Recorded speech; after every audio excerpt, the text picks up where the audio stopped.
ሰላም ጤና ይስጥልኝ ውድ የዚህ ቻናል ቤተሰቦች እንደምን ቆይታችኋል? ይህ ራዲዮ አዲስ ዩቲዩብ ቻናል ነው። በዛሬው የትረካ ቆይታችን ከተለያዩ መጽሐፍት የተውጣጡ አጫጭር ልቦለዶችን የማስደምጣችሁ ይሆናል። እንደተለመደው ትረካውን ሲጀምሩ ላይክ ማድረግውን አይዘንጉ። እንዲሁም ለዚህ ቻናል አዲስ ከሆኑ ደግሞ ይህን ቻናል ሰብስክራይብ በማድረግ በሌላ ጊዜ ስንለቅ ቶሎ እንዲደርሶት ደግሞ የደውል ምልክቷን ወይም የኖቲፊኬሽን ምልክቷን ኦን በማድረግ ድጋፋችሁን እንድታሳዩን ስል በትህትና ጠይቃችኋለሁ። ወደ ትረካዎቹ።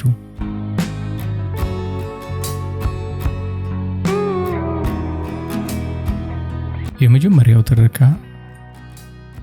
ገጸ ባህሪና ሐሳብ በሌሊሳ ግርማ።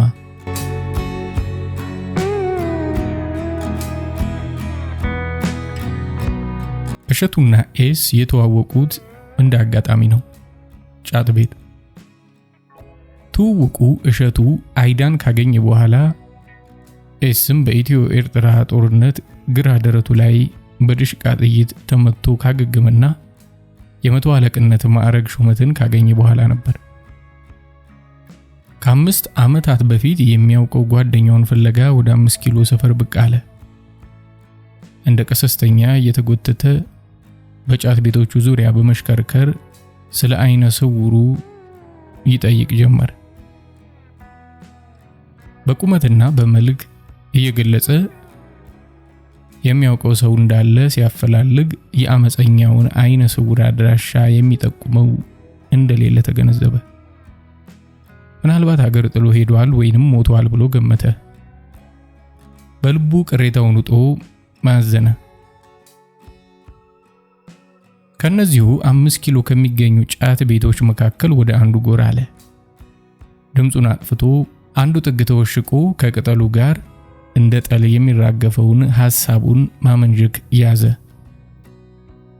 ቤት ውስጥ የተሰበሰቡት በአብዛኞቹ ወጣቶች ናቸው።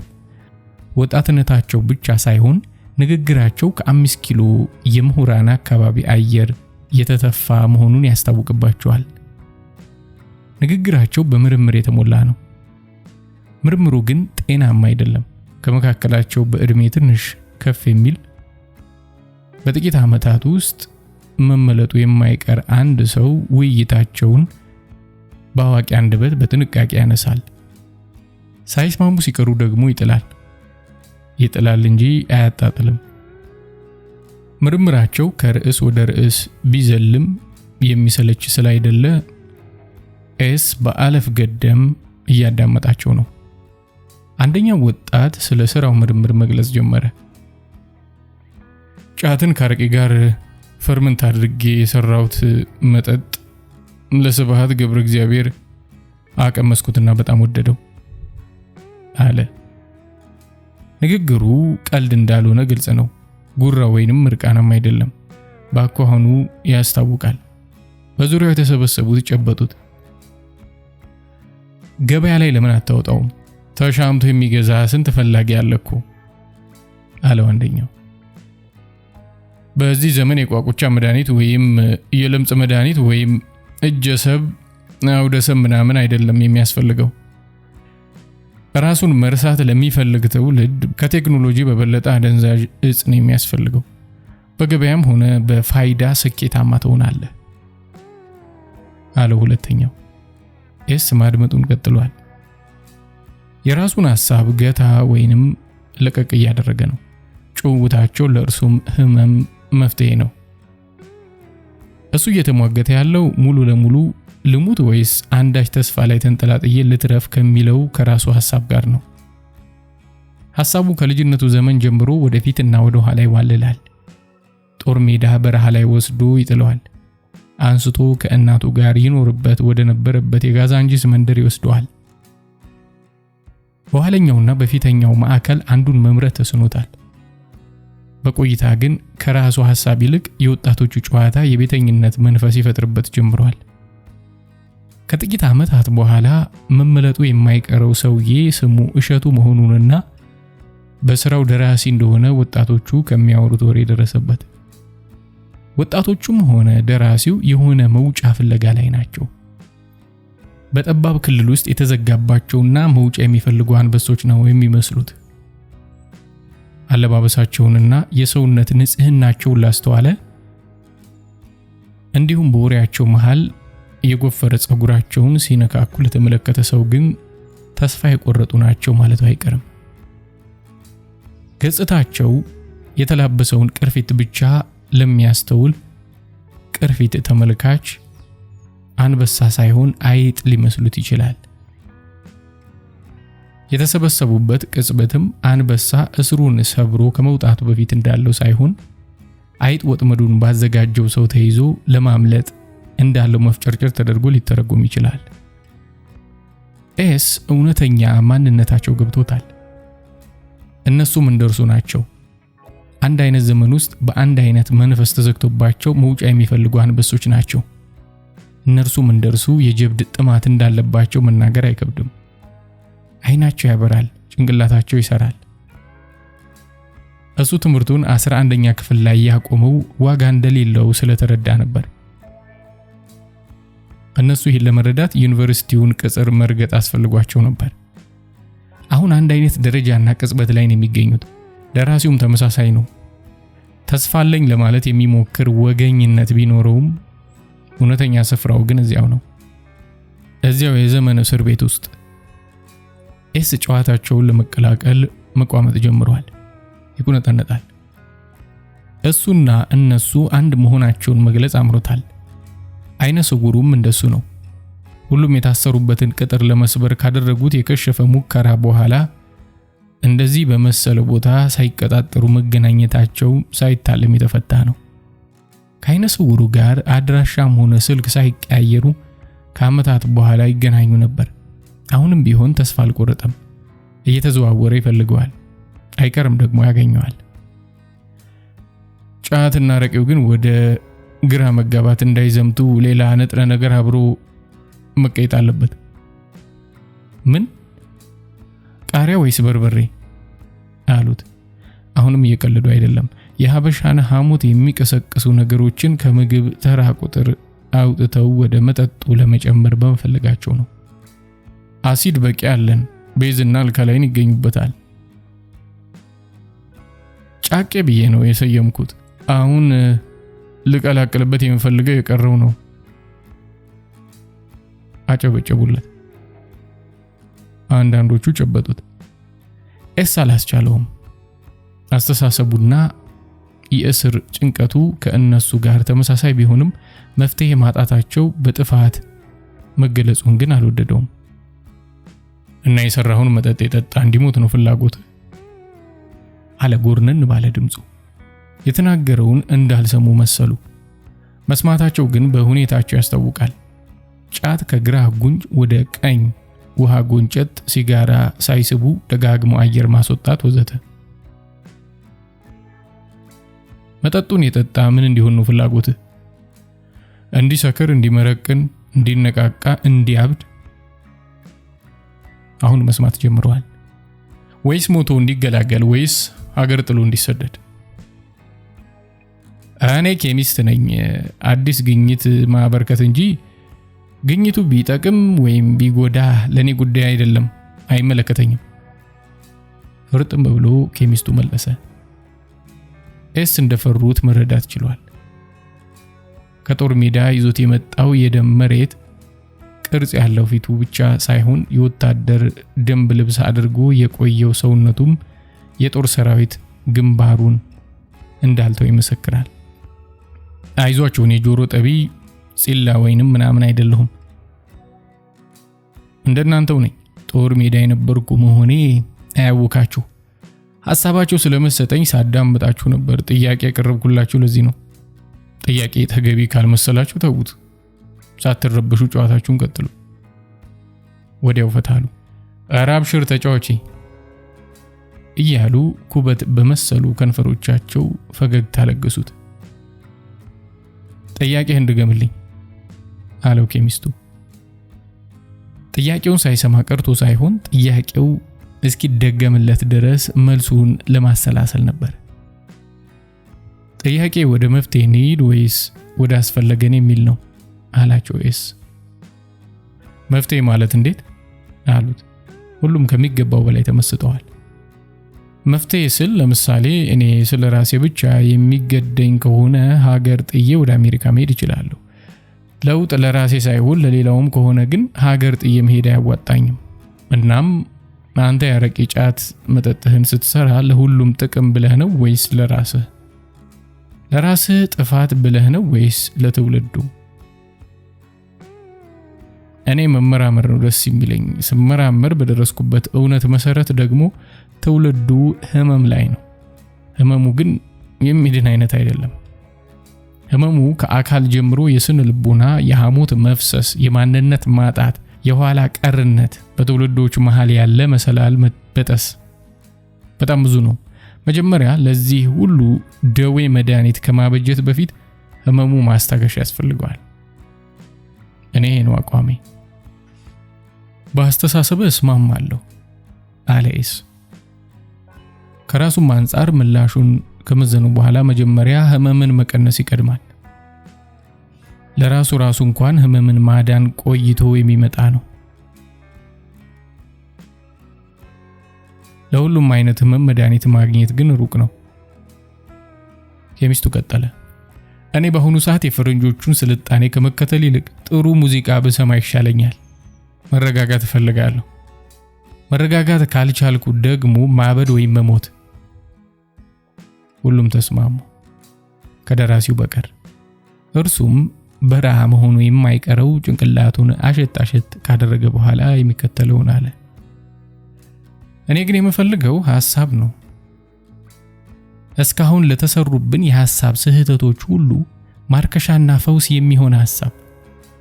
እንደዚህ አይነቱን ሐሳብ ለማግኘት እስካሁን በሰው ልጅ ዘመን የተሰሩትን ሐሳቦች በሙሉ ማወቅ አለብኝ። ካወቅኩ በኋላ ፈጥኜ በሐሳብ ኬሚስትሪ አዲስ ሐሳብ ፈርመንት አደርጋለሁ። ፈርመንት ያደረኩትን ሐሳብ መሸከም የሚችል ገጸ ባህሪ ከፊደል እስትንፋስ እፍ ብዬ ፈጥራለሁ። እንደ እግዚአብሔር 7 ቀን ሳይሆን 7 ዓመት ቢፈጅም ማድረግ የምፈልገው ነገር ግን ይሄንን ነው። የምፈልገውን ሐሳቡ የሚመጥነውን ገጸ ባህሪ እስካላገኘሁ ድረስ ጽሑፍ ጽፍ ይሆናል እንጂ ድርሰት አልደርስም። እኔ አዝማሪ አይደለሁም ወይም ወደዚች ምድር የመጣሁት የህይወት ግቤ አረቄ መጠጣትም አይደለም። ህልሜ ሩቅ ቢሆንም ዋናው ላይ እስክደርስ በትንንሽ ዓላማዎች አልደናቀፍም። ከዚህ በፊት ለትንሽ ግብ የሚሆኑ ድርሰቶችን ጽፌ አውቃለሁ። ታትመውልኛልም። በፊት መታተም መቻሉ ራሱ አንድ ግብ ነበር። በትንንሽ ግቦች ክምር አይደለም ትልቅ ግብ የሚደረሰው። ግብ አንድ ነው። ሞክረህ ታጠዋለህ ወይም ታገኘዋለህ። ቦጫጭቀህና ለጣጥፈህ ግን አትሰራውም። ቤቱ ውስጥ ከፍተኛ ዝምታ ሰፈነ። ቤቱ ለመጀመሪያ ጊዜ ለቅጽበትም ቢሆን ጫት ቤት መሰለ።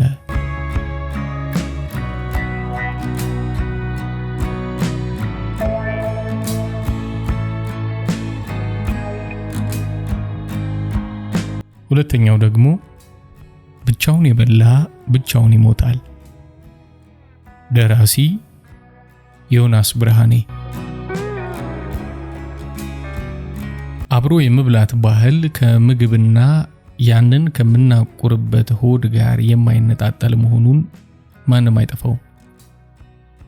መቼስ ምግብ ብሎ ሆድ አይደል?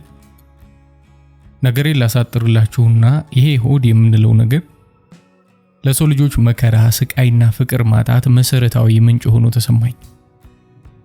በቃ አሳች የሆነ በውስጣችን የተቀበረ ክፉ እርግማን ሆነብኝ። እርግጥ ነው እንዲህ ሆድ የባሰው አይነት መራራ ስሜት የፈጠረብኝ እንዲህ ያለ ምክንያት አይደለም። ከቀዳሚዎቹ አዳምና ሔዋን ብንጀምር እንኳ ከገነት የተባረሩት በምን ሆነና ካላጡት ነገር ያችን ዕፀ በለስ በመቅመሳቸው አይደል? እናም ሰርተው ጥረው ግረው በላባቸው እንዲበሉ ተረገሙ። እንግዲህ ስራ ራሱ መለኮታዊ ቅጣት መሆኑን እዚህ ላይ ልብ እንበል። ለነገሩ ኤሳውም ብኩርናውን የሸጠው ያው ለሆዱ ሲል ምስር ወጥ አሰኝቶት አይደለምን? የምጣኔ ኑሮ ተመራማሪዎች የሰዎች የእርስ በርስ ግጭት ዋናው ምክንያት የጥቅም ጉዳይ ስለመሆኑ ይስማማሉ። ይህ ጥቅም ደግሞ ዞሮ ከሆድ ጋር የሚያያዝ ነው። ታዲያ ይህን ሳስብ ሆድ ከሚለው ቃል ይልቅ ወደ አማርኛ ሲመለስ እርግማን የሚል ትርጉም ካለውና ከርስ ከተሰኘው የእንግሊዘኛ ቃል ጋር የሚገጣጠሙ ከርስ የበለጠ ገላጭ ሆኖ አገኘዋለሁ። እርግጥ ነው ለስልጣን ሲባል በሚደረግ ሽኩቻ የራስን ሆድ ለመሙላት የብዙሃን ሆድ የሚደፈጠጥበት ሁኔታ ይኖራል። ግን በሆዱ ጉዳይ ሆድ የባሰው ሰፊው ሕዝብ የመራቡ መጠን ጫፍ ላይ ሲደርስ መፈንዳቱ አይቀርም። የሆድ ነገር ሆድ ይቆርጣል አይደለ ከና አባባሉ። የተራበ ሕዝብ አመጽ ደግሞ ውጤቱ ምን እንደሚመስል ታሪክ ብዙ ሊነግረን ይችላል። በተለይ የፈረንሳይ ሕዝብ ዳቦ አሮበት አመጹን ሲያቀጣጥል ለምን ኬክ አይበሉም ያለችው ቅምጥሊቷ ንግስት ሜሪ አንቶኒያት አትረሳም። በረሃብ የተማረረው የሕዝብ ቁጣ ምንም መስማት ከማይችልበት ጥግ ላይ ሲደርስ የሷም ነገር የተቋጨው አንገቷን በቀነጠሰ ዘግናኝ ሞት ነበር። በነገራችን ላይ አባባሉ በሷ አይታወቅ እንጂ የባለቤትነት መብት እንስጠው ከተባለ ቃሉን ለመጀመሪያ ጊዜ የተጠቀመው ፈላስፋው ሩሶ ነው። ለማንኛውም የሆድ ነገር ከተነሳ ከዚህም በላይ ነው። እስኪ ምግብ ፖለቲካ ሲሆን ይታያችሁ። ምግብ በትክክልም የፖለቲካዊ አመለካከትና የተቃውሞ መግለጫ መሳሪያ ሲሆን ይስተዋላል። ለምሳሌ አሜሪካ ኢራቅን ከመውረሯ ቀደም ብሎ እንደ አውሮፓውያን አቆጣጠር በ2003 ዓመተ ምህረት ፈረንሳይ በተባበሩት መንግስታት ጉባኤ ላይ ያሳየችው አቋም በኮንግረስ አባላት እንደ ታላቅ ክህደት ተቆጥሮ ነበር። በሁኔታው የተበሳጩት አሜሪካውያኑም በምላሻቸው ፍሬንች ፍራይዝ የተባለውን ምግብ ከገበታ ዝርዝራቸው ላይ አጥፍተው ፍሪደም ፍራይስ ሲሉ ተኩት። ምግብ ምን ያህል ተቃውሞን የመግለጽ ኃይል እንዳለው ቶማስ ፒኮክ የተባለው ጸሐፊ ፎረስተር በተባለው ገጸ ባህሪ በኩል ያሳየናል። ፎረስተር በስፋት ይካሄድ የነበረውን የባሪያ ፍንገላ አምርሮ ይታገል የነበረ ሰው ነው። ስኳር ፍጹም ኢሰብአዊ በሆነ ሁኔታ ተገደው በሸንኮራ እርሻ ላይ በተሰማሩ የባሮች ላብ እንደ መመረቱ ይህንን ሰይጣናዊ ድርጊት አወግዛለሁ የሚል ተባባሪ አካል በሙሉ ይህን ምርት ከመጠቀም መታቀብ አለበት የሚለው እምነቱ ጽኑ ነበር። የለውጥ እርምጃውን ከራሱ ለመጀመር ወሰነ። ተቃውሞውን በአደባባይ የገለጸውም ስኳር የገባበት ምንም አይነት ነገር ወደ አፍ አይገባም ሲል ራሱ ላይ ማዕቀብ በመጣል ነበር። አንዲት ሌላ ተጨማሪ ምሳሌ ላንሳላችሁ። በ19ኛው መቶ ክፍለ ዘመን በምድር አሜሪካ ከውጪ በሚገቡ ምግቦች ላይ የሚጣለው ቀረጥ መጨመሩ ዜጎችን አስቆጥቶት ነበር እና ታዲያ ህዝቡ መንግስቱን የተቃወመው ቡናና ሻይ ቅጠል መጠቀሙን በመተው ከበቆሎ የሚዘጋጅ ተኪ ምግብ በቤት ውስጥ በማሰናዳት ነበር። በዘመናችን ዓለምን እያስጨነቁ ካሉት አንገብጋቢ ጉዳዮች መካከል አንዱ ወደ ሆነው የከባቢ አየር ብክለት ጉዳይ እንምጣ። እዚህም ተመሳሳይ ነገር እናገኛለን። የምንኖርባት ምድር ደህንነቷ የተጠበቀ ንጹህና ጤናማ መሆን ያሳስበናል የሚሉ ተቆርቋሪዎች ተፈጥሮ ከገጠማት የከባቢያዊ አየር ብክለት ታገግም ዘንድ እንደ አማራጭ የወሰዱት እርምጃ በማናቸው መንገድ በአካባቢው ደህንነት ላይ አሉታዊ ተጽዕኖ ሊያሳድሩ የሚችሉ ምርቶችንና የአፈርን ጤናማነት ከሚመርዙ ኬሚካሎች የሚመረቱ ምግቦችን አለመጠቀም ነው። በእንግሊዘኛው ግሪን ኮንሱመርስ ተብሎ የሚጠራው ተቋምም ያረገው ይሄንኑ ነበር። ለማንኛውም ይህን ወግ እዚህ ላይ ገታ እናድርገውና አብሮ የመብላት ባህል በካንት ፍልስፍና ውስጥ ከምን አኳያ እንደሚታይ ባጭሩ ለማየት እንሞክር። አብሮ የመብላት ባህልና የካንት ፍልስፍና። መቼስ እኛ ኢትዮጵያውያን ደረታችንን ነፍተን በኩራት ከምንናገረው ባህላችን ዋናው አብሮ መብላትና መጠጣት ነው። እንዲህ ያለውን መሰል ማህበራዊ መስተጋባራችንን አስተውለው ለምዕራባውያን እድገት እንደ አንድ ምክንያት ሲጠቀስ ከሚሰማውና በግለኝነት ላይ ከተመሰረተው ሕይወት ጋር በማነጻጸር ሲበዛም የራሱ የሆነ ችግር አለው የሚል አስተያየት አንዳንዶች ይሰነዝራሉ። በታዋቂው ጀርመናዊ ፈላስፋ ኢማኑኤል ካንት ዘንድ ግን አብሮ መብላት መልካምና የሚወደስ ሆኖ እናገኘዋለን። እንዲያውም ብቻውን የበላ ሰው ችግር አለበት ብሎ ያምናል። ፈላስፋው እንዳብራራው ከጥሩ ባልንጀራ ጋር የሚጣፍጥ ምግብ ተጋርቶ እንደመብላት ያለ ሐሳብንና ስሜትን አጣምሮ የሚይዝ አስደሳች ነገር የለም። በነገራችን ላይ ባልንጀራ ወይም አጋር የሚል ትርጓሜን የሚተካው ኮምፓኒየን የሚሉት የእንግሊዝኛ ቃል አመጣጡ አንድነትን ወይም አጋርን ከሚወክለው ከምና ዳቦ እንጀራ የሚል ብያኔ ከሚሰጠን ፓንስ ከተባሉ ሁለት የላቲን ቃላት የተውጣጣ ነው። እንግዲህ ትርጉሞቻቸውን ስንገጣጥመው አብረን እንጀራ ወይም ዳቦ የምንጋራው ባልንጀራ ወይም ወዳጅ እንደማለት ይሆናል ማለት ነው። ኮምፓኒየን እንብላ መባባል በቀረበትና የድርቁ ዘመን ባየለበት በዚያ ክፉ ወቅት የሀገሬ ሰው እንዲህ ሲል ተቃኝቶ ነበር። እንኳን በአንድ ምጣድ ቢጋገር በመቶ ሸታሃል ቅመስ ምን ነው ዱሮ ቀርቶ።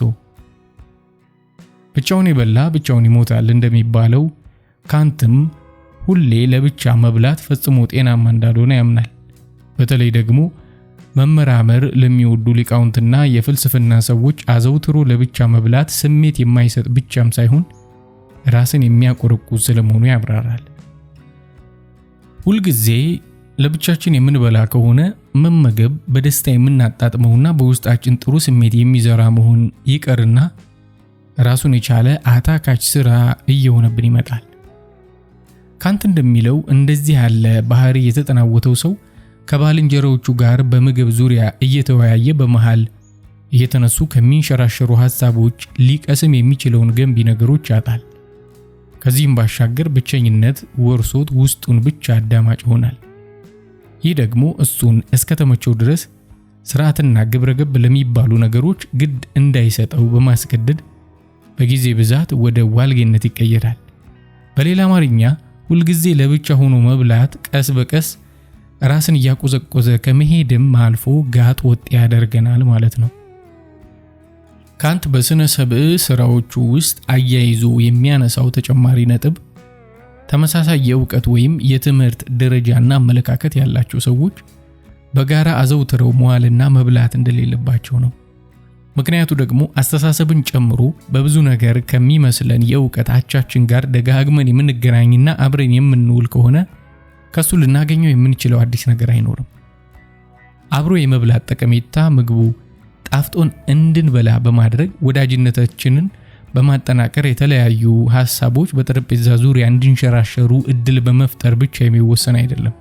እየተጫወቱ ወይም ሳቅ እየፈጠሩ መብላት ሰዎችን የሚዘጋ አይነት መረን የለቀቀ አይሁን እንጂ ሳይንሳዊ ጠቀሜታዎችም እንዳሉት ከምርምር ውጤቶች እንረዳለን።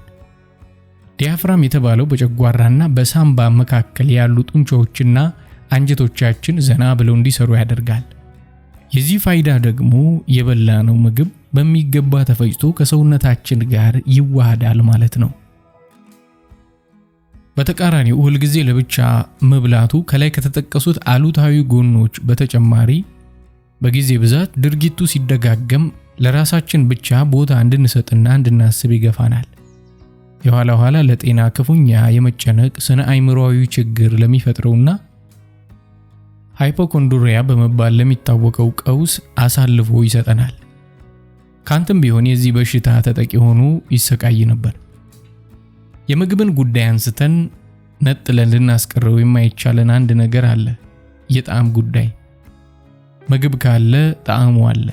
ለጣዕም ቦታ የማይሰጥና የማይጨነቅ እንደማይኖር እሙን ነው። አሊያም ክፉኛ በረሃብ የተጠቃና ጠን ያሰቃየው ሰው መሆን አለበት። እረ ለመሆኑ ግን ህፃናት እውነት ጣዕም የምንለውን ነገር ይገባቸዋል ወይስ ይታወቃቸዋል?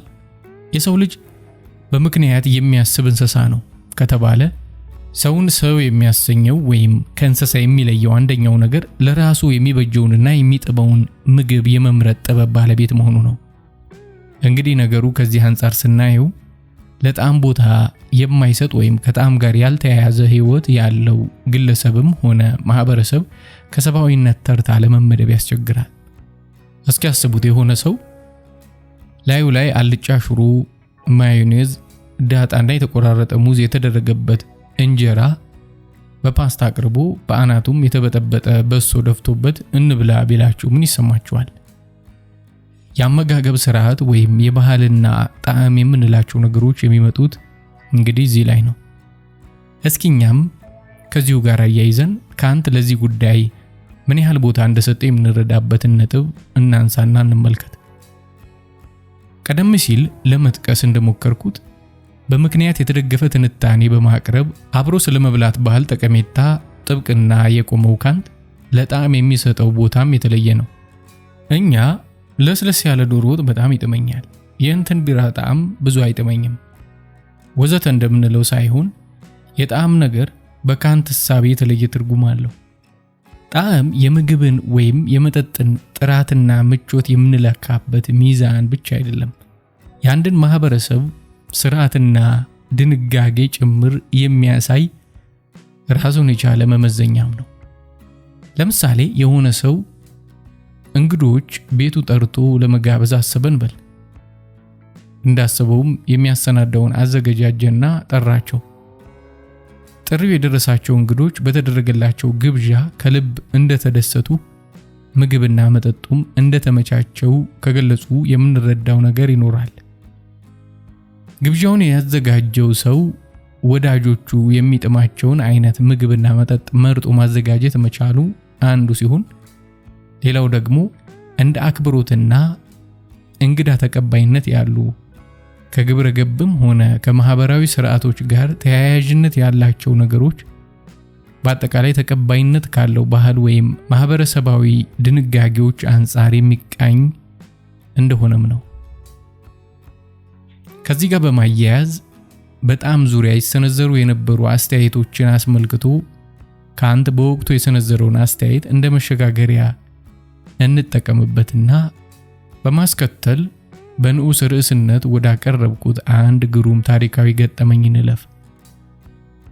እንዲያው እነዚህ ዘመናችን ሰዎች ነገሩን እንዴት ቢያዩት ነው ከስነ ውበት አኳያ ከማህበራዊ ስርዓትና ከድንጋጌ ጋር ተያያዥነት ያለውን ሰፊ ጽንሰ ሐሳብ በማጥበብ የጣዕምን ጥያቄ ወይም ጣዕምን የመለየትና የመምረጥ ጉዳይ በስሜት ሕዋሳችን ብቻ የሚወሰን እንደሆነ አድርጎ ከምላስ አፍ ጋር በማቆራኘት እንደ ማላመጥ ባሉ የዚህን ስሜት ሕዋስ ተግባር ብቻ በሚያመላክቱ ቃላቶች ገድበው ለመግለጽ የወሰኑት። ደጉ ያገሬ ሰው መቼስ ጠቢባን እንዳስቀመጡት ሰው ማህበራዊ እንስሳም አይደል? እናም የሰው ልጅ በማህበራዊ ኑሮ እንደመተሳሰሩ በተለያዩ ጉዳዮች ዙሪያ መወያየቱ አይቀርም። ሐዘንንም ሆነ ደስታን በጋራ ይካፈላል፣ ይተጋገዛል፣ ይረዳዳል፣ ይመካከራል፣ ይገባበዛል ወዘተ። ሰው በመሆናችን ሁላችንም የምንጋራው ተፈጥሯዊ ባህሪ ቢኖርም አንዱ ማህበረሰብ ከሌላው የሚለይበት የራሱ የሆነ መገለጫዎች ይኖሩታል። ልክኛ እንግዳ በመቀበል እየተጠራሩ ቡና በመጠጣት በማህበረሰብ እየተሰበሰቡ ጠዲቅ ከመቀማመስና በመሰል ተግባሮቻችን እንደምንታወቅ ማለት ነው። ነገር ግን ያ የአንድ ማህበረሰብ መለያ ባህሉ ጠቃሚም ጎጂም ሊሆን ይችላል። ለማንኛውም ይህችን እንደ መንደርደሪያ ያነሳሁት ከዚሁ እንግዳ ተቀባይነት እና እንብላ እንጠጣ ባይነት ጋር በተያያዘ ይህን የለመዱ የሀገሬ ሰዎች በመካከለኛው ዘመን በምድር አውሮፓ የገጠማቸውን አንድ ታሪካዊ ገጠመኝ ላውጋችሁ። ኢትዮጵያውያን ከጥንት ጀምሮ ወደ ኢየሩሳሌም መንፈሳዊ ጉዞ ያደርጉ እንደነበረ ታሪክ ይነግረናል። ከዚያም አልፈው ወደ አውሮፓም የሄዱባቸው አጋጣሚዎች ነበሩ። ታዲያ በመካከለኛው ዘመንና ከዚያ በፊት በነበሩት ጊዜያት ይደረጉ የነበሩ ጉዞዎች እንዲህ እንደምናስበው ቀላል አልነበሩም። እጅግ አድካሚና ፈታኝ የሆነውን የበረሃ ሙቀት ተቋቁሞ ጋራ ሸንተረሩን ወንዝ ሸለቆውን አቋርጦ ማለፍን ይጠይቅ ነበር። ይህም ብቻ አይደለም፣ በመንገድ ላይ ተይዞ በባርነት መሸጥም ያጋጥም ነበር። ከዕለታት በአንዱ ቀን ተጓዦቹ የአገሬ ሰዎች በሮም ጎዳና እያዘገሙ ሳለ መንገድ ዳር የነበረ አንድ ሰው በፈገግታ ቀረብ ይላቸውና በታላቅ መሽቆጥቆጥ ወደ ቤቱ እንዲገቡ በአክብሮት ይጋብዛቸዋል። ቤት ለእንግዳና እንብላ እንጠጣ መባባል የለመዱት ሀበሾች በሰውየው ሁኔታ እየተገረሙ እንዴት ያለ ፈጣሪ የባረከው ሰው ነው በማለት ስለ ትህትናው አመስግነው ገቡ። የሰውየው አድራጎት ምናልባትም ከሌላ ሀገር ሰዎች ጋር ቀርቦ ለመውጋት ካለው ፍላጎት የመነጨ ሊሆን ይችላል የሚል ግምትም ሳያሳድርባቸው የቀረ አይመስለኝም። የሆነው ሆነና ገብተው ተቀመጡ። የሚበላና የሚጠጣም በአይነት ቀረበላቸው። የሀገሬውን ሰው ልማድ በቅጡ የማያውቁት ምስኪኖች ሀበሾች እባካችሁ ተብለው ከውጭ ተጋብዘው ነውና የገቡት በማንገራገር ብዙ ማስቸገር የለብንም የሚል ኢትዮጵያዊ ይሉኝታ ይዟቸው ጥያቄ ሲያበዙ የቀረበላቸውን ስጋና ወይን ጠጅ አጣጥመው ተመገቡ። ከጨረሱ በኋላ ታዲያ ስለ መልካሙ ውለታቸው ለማመስገን ከመካከላቸው የሀገሬውን ቋንቋ በደንብ የሚችለው አንዱ ተነስቶ በሁሉም ሰው ምስጋናውን ማቅረብ ጀመረ። እነሱ ያላስተዋሉት ጉዳይ ግን የገቡት መኖሪያ ቤት ሳይሆን ምግብ ቤት መሆኑን ነው። የቤቱ ባለቤት ሀበሾቹ ተጨንቀውና ተጠበው በአማረ ቋንቋ የሚያጅጎደጉትን የምስጋና ክምር በመገረም ሲያዳምጥ ከቆየ በኋላ ቢጠብቅ ምንም የሂሳብ ነገር የለም። ስለ ክፍያ የሚያነሳ ወይም ለመክፈል የተዘጋጀ አንድ ሰው ከመካከላቸው ያጣል። ሰውየው ነገሩ አላምርልህ ቢለው እንደዚያ በአማረና ስርዓት ባለው ንግግር ሲያዘንቡለት የነበረውን የምስጋና ናዳ ወዲያው ብሎ ክቡራን ሂሳቡን ማን የሚከፍል አላቸው። ደግና ትሁት ከሆነ እንግዳ ተቀባይ የቀረበ ነፃ ግብዣ የመሰላቸው ሀገሬ ሰዎች በሰውየው አባባል ግራ ተጋብተው ወደ ንግድ ቤቱ የዘለቁት ራሱ ግቡ ብሎ ስለጋበዛቸው እንጂ እነርሱ ፈልገው እንዳልሆነ በመግለጽ ያቀረበላቸው ምግብም በነፃ እንደሆነ በማሰብ ስንት ነው የሚለውን የዋጋ ነገር ሳያነሱ እንደበሉ ይነግሩታል። ባለቤቱም ግን ሊሰማቸው አልፈለገም። ሂሳቡን መክፈል ካልቻሉ የለበሱትን ካባ አውልቀው እንዲሄዱ ቀጠን ያለ ትዕዛዝ አስተላለፈላቸው። ካባቸው በአብዛኛው የሀገር ውስጥ ምርት ሊሆን እንደሚችል ስናስብ ልብሳቸው ሮም ውስጥ ለበሉት ምግብ መያዣ መሆን የሚችል ጥራት ያለው መሆኑ ግን አይገርምም። በማያውቁት ሀገር ያልጠበቁት ነገር የገጠማቸው የሀበሻ ልጆች ሌላ ምንም አማራጭ ስላልነበራቸው እንደተባሉት ልብሶቻቸውን አስረክበው ወጡ። ይብላኝነትና ለዚያ ባለ ምግብ ቤት በኋላ ላይ የሮማው ጳጳስ ነገሩን ሲሰሙ ገንዘብ ልከው የኢትዮጵያውያኑን አልባሳት አስመለሱላቸው። ይህን ታሪካዊ ገጠመኝ መዝግቦ ያኖረልን ጀርመናዊው ጸሐፊ ሉዶልፍ ነው። በሮማው ነጋዴ ዘንድ ሆቴሉ በር ላይ ቆሞ አላፊ አግዳሚውን ቤት ለእንግዳ እያለ እንዲገቡ ማድረግ ለሱ የገቢ ምንጩ ነው። ስራ ደግሞ ስራ ነው። በቃ ንግድ ነው። ነገር ግን ይሄ ሮማዊ ከእሱ እጅግ በቀደመው ዘመን ሄሮዶተስ የጻፈውን ታሪክ ሰምቶ ቢሆን ኖሮ ቢያንስ የኢትዮጵያውያንን ወግ በትንሹም ቢሆን በተረዳ ነበር። ምስኪኖቹም ከምን ተነስተው እንደዚያ ሊያስቡ እንደቻሉ ማወቅ በቀለለው ነበር። ምክንያቱም ኢትዮጵያውያን እድሜ ረጃጅሞችና የዋሆች እንደሆኑ የሚናገረው ሄሮዶተስ በመንገድ ለሚያልፈው ሰው የሚሆን ድግስ እንደሚያሰናዱና ማንም መንገደኛም የሚበላውን እንደማያጣ ተናግሯልና። እነሆኔም ይህንን አስታከኬ ይሄው የጥንት ታሪክ ጸሐፊ ስላሰፈረው የፀሐይ ጠረጴዛ ጉዳይ ጣልል አድርግ። የሆነው እንዲህ ነበር። የፋርስ ንጉስ የነበረው ካምቢሲስ በኢትዮጵያ ምድር ላይ የጥቃት ዘመቻውን ለማድረግ ያቅዳል። ከዚህ በፊት ግን ገጸ በረከት ለማቅረብ እንደተላኩ ሆነው ስለ ሀገሬው ሁኔታ እንዲያጠኑ ሰላዮች በቅድሚያ ይሰዳል። ንጉስ ካምቢሲስ ሰላዮቹ እንዲያረጋግጡለት ካደረጋቸው ነገሮች አንዱ ደግሞ በዚያ ምድር አለ የተባለ ስለሚወራው የፀሐይ ጠረጴዛ መኖር አለመኖሩን ማወቅ ነበር። ጸሐፊው እንደሚተርክልን ይህ የፀሐይ ጠረጴዛ የሚገኘው ብዛት ያለው የተከከለ ስጋ የሚቀመጥበትና ከከተማው ዳርቻ ላይ በሚገኝ መስክ አካባቢ ነው ይባላል። ስጋውን በሌሊት የሚያስቀምጡት ሹማምንቶቹ ሲሆኑ ማንኛውም የፈለገ ሰው በቀን ወደዚያ በመሄድ ከፀሐይ ጠረጴዛ ላይ ቀርቦ መመገብ ይችላል።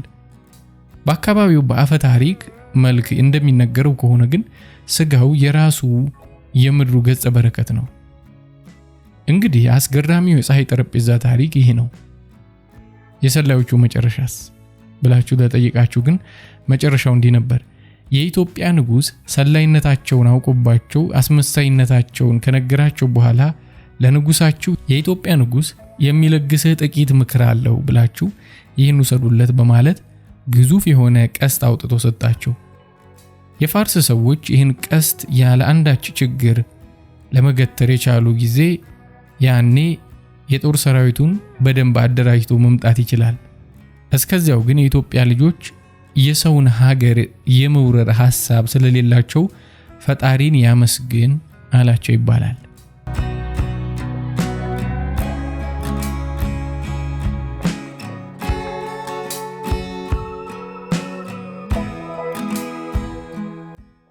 ሶስተኛው ደግሞ መንገድና እንቅፋት ይሰኛል። ደራሲ ፍሬዘር ብርሃኑ። አንድ ሰንበት ቀትር በአዲስ አበባ እምብርት ምኒልክ አደባባይ ዙሪያ በመሃል አናቴ የፀሐይቱን ትኩሳት በውስጥ እግሮቼ የምድሪቱን ግለት እያጣጣምኩ በመንገድ ጠርዝ ላይ ተዘርግተው ለሽያጭ ገበያተኛውን ከሚጠባበቁ መጽሔቶች ላይ አስተውሎቴን አድርጌያለሁ። የፖለቲካ ሰዎች፣ የጥበብ ሰዎች፣ የመምህራን፣ የቁንጅና ተወዳዳሪና ሞዴሎች ብቻ አዲስ አበባ ውስጥ አንድ ቀበሌን ህዝብ ቁጥር የሚስተካከሉ የመጽሔት የከፈን ገጽ ምስሎች ተደንቅሬ እመለከታለሁ። ኩሩና በሳል አእምሮ ያለው ወንድ ይመቸኛል። ወደ ኋላ ለጠጥ ብላ የተቀመጠች ቀሚሷ ወርዶ ከጉልበቷ ይልቅ ለወገቧ የቀረበ ወሲብ ቀስቃሽ ሞዴል። መልካምና አስተዋይ ሴት ትማርከኛለች። የመጽሔት ነጋዴው ላቦታም እጅ ከመላለጠው የታዋቂ አርቲስት ምስል ግርጌ ሀገሪቱ የግል ርስታቸው ትመስል ዘንድ ህዝቡን በዞት የወለደው ምሁር ትግላችንን አጠናክረን ለመቀጠል አስቀድሞ ትክሉ የህዝቡን አንድ ታዋቂ የፖለቲካ መሪ ይሁንታን ፈላጊ ድምጽ ብቻ ሁሉም ምስሎች ያወራሉ።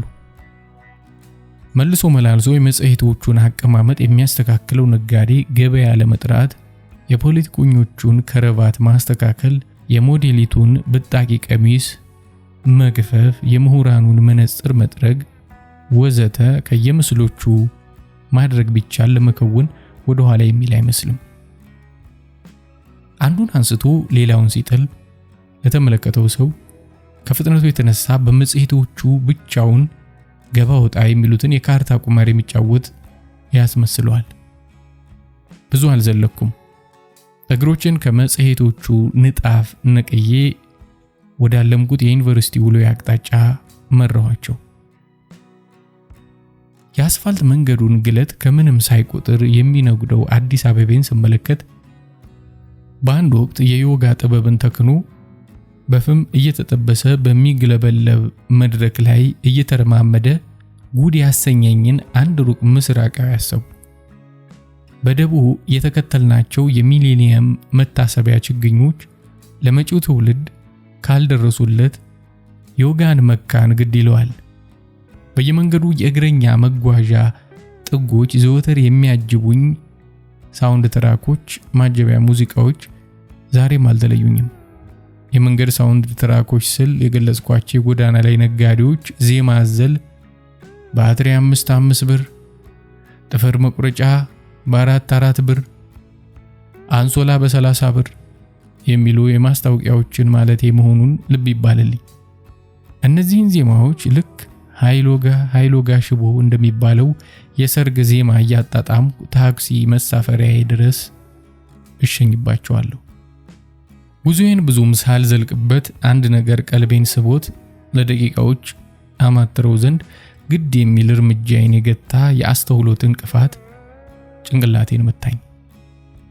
የእግረኛውን መንገድ ከተሽከርካሪው የሚለየውን የብረት አጥር ተደግፈው ያቀረቀሩ እድሜያቸው በሰባዎቹ የሚገመት አዛውንት እግራቸው ስር ያነጠፏት ጥቁር ፌስታል ላይ ሁለት ቅዱሳን መጻሕፍትና በንባብ ብዛት ከሳቸው ጋር የሚስተካከል እድሜ ያላት የምትመስል ውዳሴ ማርያምን አስፍረውበታል። ከውስጥ የለበሱት ጋቢ አዳፋነት ከላይ የደረቡትን ካፖርት በአንገታቸው ጥምጥም ዙሪያ ጥሶ ይስተዋላል። አንገታቸውን ወደ ቅዱሳን መጻሕፍቱ አቀርቅረው በስስት ያዩዋቸዋል። ለሚመለከታቸው አዛውንቱ የመለያውን አጥር ተደግፈው የሚያንጎላጁ እንጂ ለሽያጭ ያኖሯቸውን ቅዱሳን መጻሕፍት እንደሚመለከቱ ለመጠርጠር ያዳግታል። ከተዋጡበት የሐሳብ ባህር ያወጣቸው ዘንድ ቅዱሳን መጻሕፍቱ ላይ ሕዝቡ እስራኤልን ባህር ከፍሎ እንዳሻገራቸው የተጻፈለት ሙሴ እንኳን ዳግም ቢመጣ የሚቻለው አይመስልም። የእሳቸው ባህር ውስጥ እኔም ሰመጥኩ። የአዛውንቱን ሐሳብ ለማወቅ ያሰፈሰፈችው ነፍሴ የውስጣቸውን ምልልስ መቅዘፍ ያዘች። በእርግጠኛ አዛውንት ምን እያሰቡ ይሆን? ነፍሳቸው ከሚያማትራቸው ቅዱሳን መጻሕፍት ጋር ምንስ ታወጋ ይሆን ስለ ራሴን ጠየቁ። ትላንት ክብር ሰጥተው የከናፍራቸውን አሻራ ያኖሩባቸው መጻሕፍት ዛሬ ከእግራቸው በታች አቧራ በጠገበ መሬት ላይ ለሽያጭ ሲያንገላቷቸው ከራስጌያቸው ሕይወት ዘመናቸውን ያልተለዩዋቸውን መጻሕፍት ደርሶ ከግርጌያቸው ከብዙሃን መጫሚያዎች የሚረግፍ ቆሻሻ ሲለብሱ ከህመማቸው ይፈወሱ ዘንድ ገልጠው አካላቸውን የዳበሱባቸው ጠረናቸው ያላመዷቸው መጻሕፍት ችግራቸውን ማለፊያ፣ ረሃባቸውን ማስታገሻ፣ ጥቂት ብሮች ከሚያቀብል ሰው ጠረን ለማላመድ ሲያሰናዷቸው ውስጣቸው ምን ያወራል?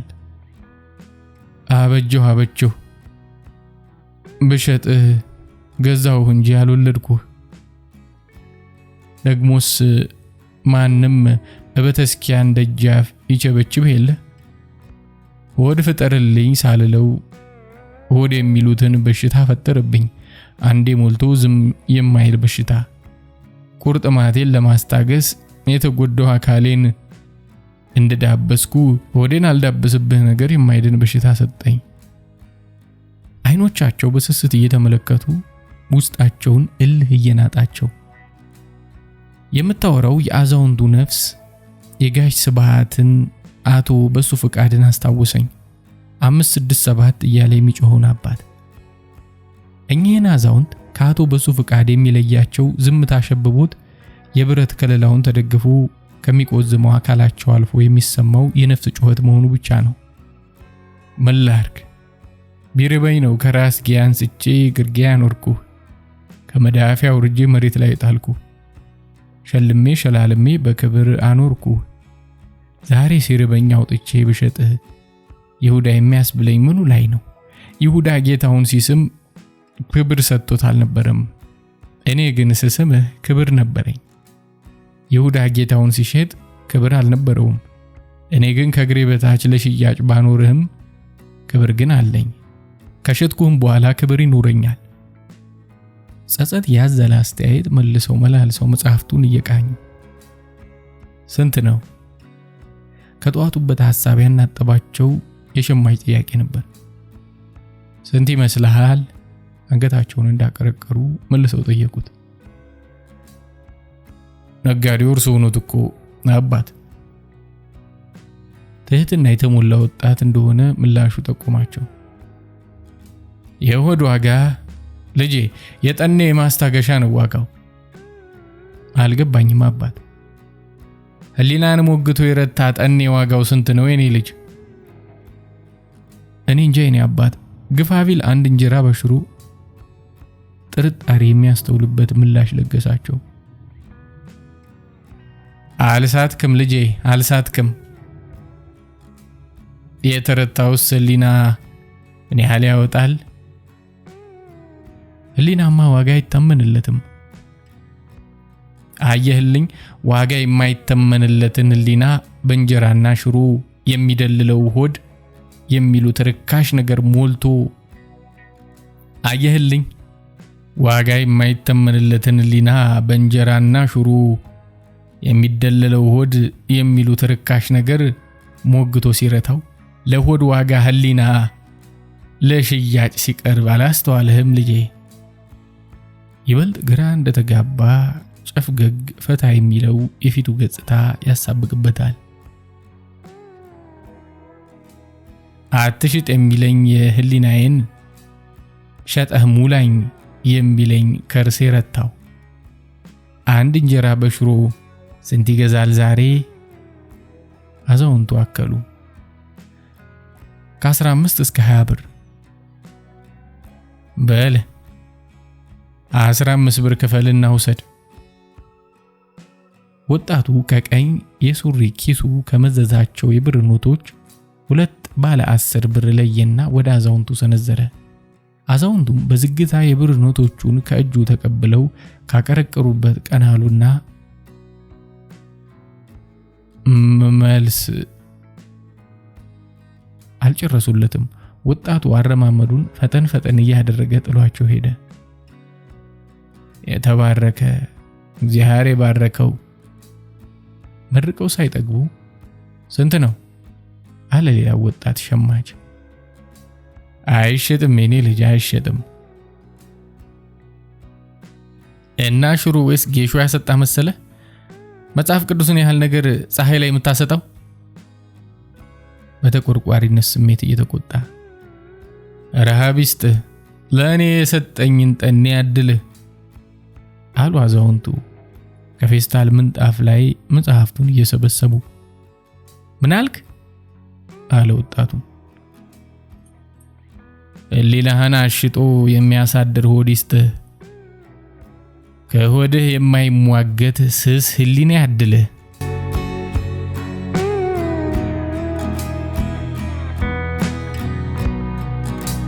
መንገድና እንቅፋት 2 የአዛውንቱ ዓለም።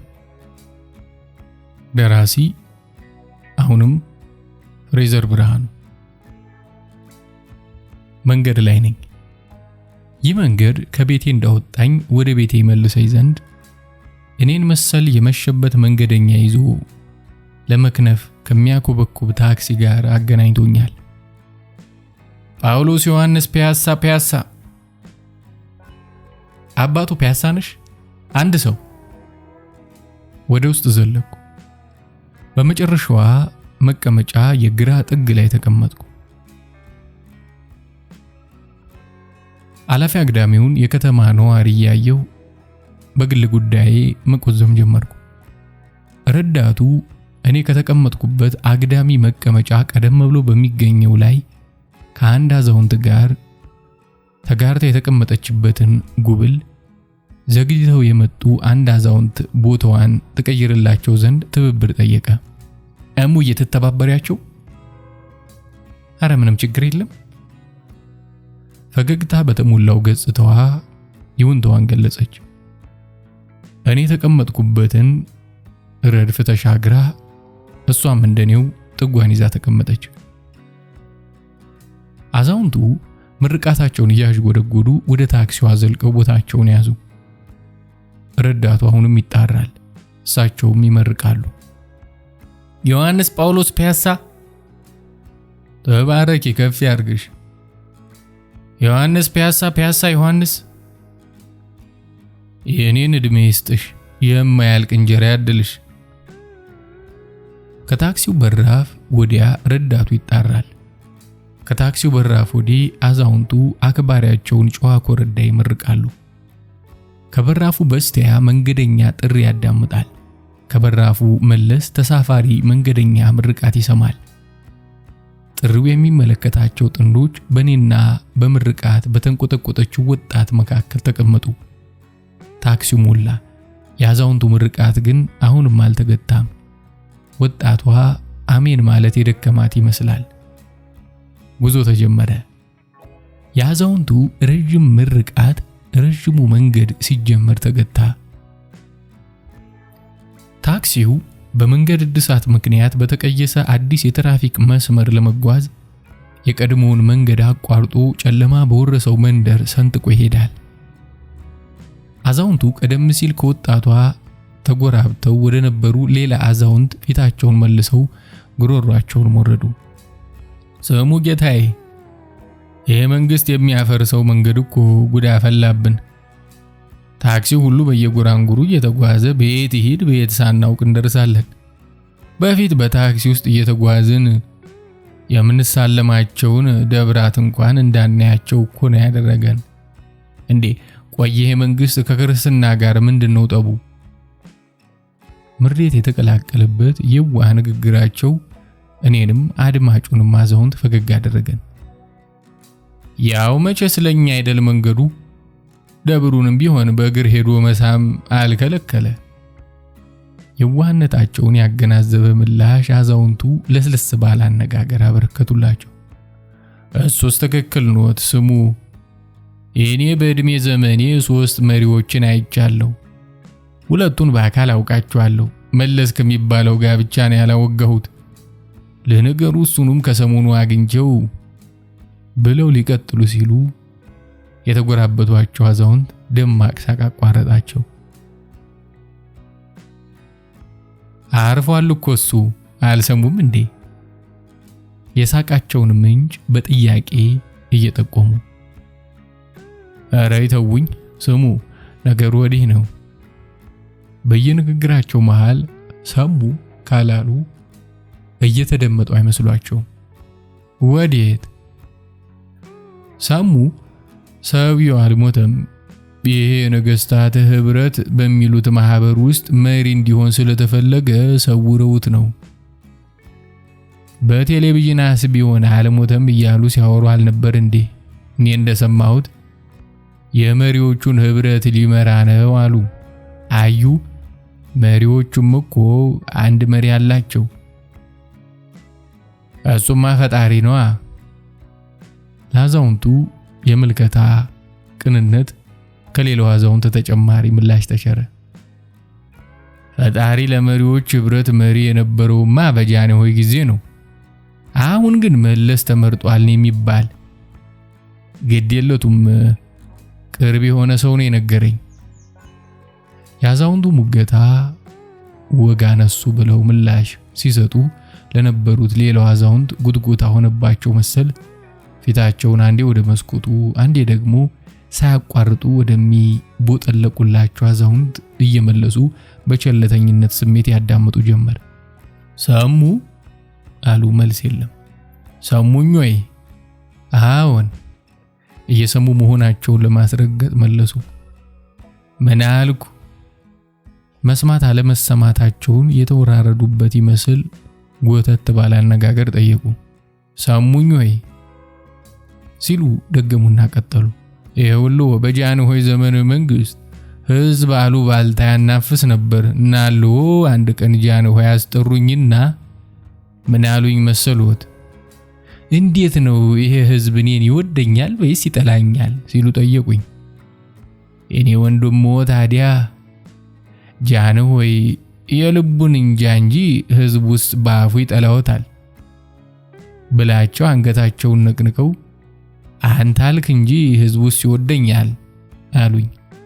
ታዲያ ኋላ ላይ ህዝቡ ጠልቶ አወረዳቸው። እናስ የተናገርኩት ጠብ አለ? ሰሙ ይመልሱልኝ እንጂ ኧረ አላለም። ይሉኝታ የሸጠው የአድማጭ አዛውንት ድምጽ እኮ ጃንሆይማ ሰው እንዳስቀመጡት ይገኝ መስሏቸው። አይ የጮማው ጌታ እንዳስቆረጡን ጮማ ሰው ደርሶ እንደሚቀልጥ ዘንግተውት አንገታቸውን አቀርቅረው የደራረቁ አይኖቻቸውን አበሱ። መቼስ ምን ይደረጋል? ከንፈራቸውን እየመጠጡ ተጎራባቾቻቸው መለሱ። እሱስ ልክ ነው። ብቻ እኔ የሚያሳዝነኝ በ25 ሳንቲም ቅቅል ከነቅልጥሙ የሰለቀጠ ሁሉ እግዚአብሔር ይስጥልኝ በማለት ፈንታ ሌባ እያለ መሸኘቱ ነው። ይሄ ሁሉ ስሙ። ያኔ በዚያች መኪና ጭኗቸው ሲጓዙ ጃንሆይ መዳፋቸውን እያውለበለቡ ደህና ሁኑ እያሉ ተሰናብተውኛል። በ5 ሳንቲም 5 ዳቦ ከእንግዲህ ቀረ፣ በ5 ብር አንድ ጥይት ተቀየረ ማለታቸው ነበር። አየኔ ጌታ፣ አይ ግርማ ሞገስ። ሰሙ።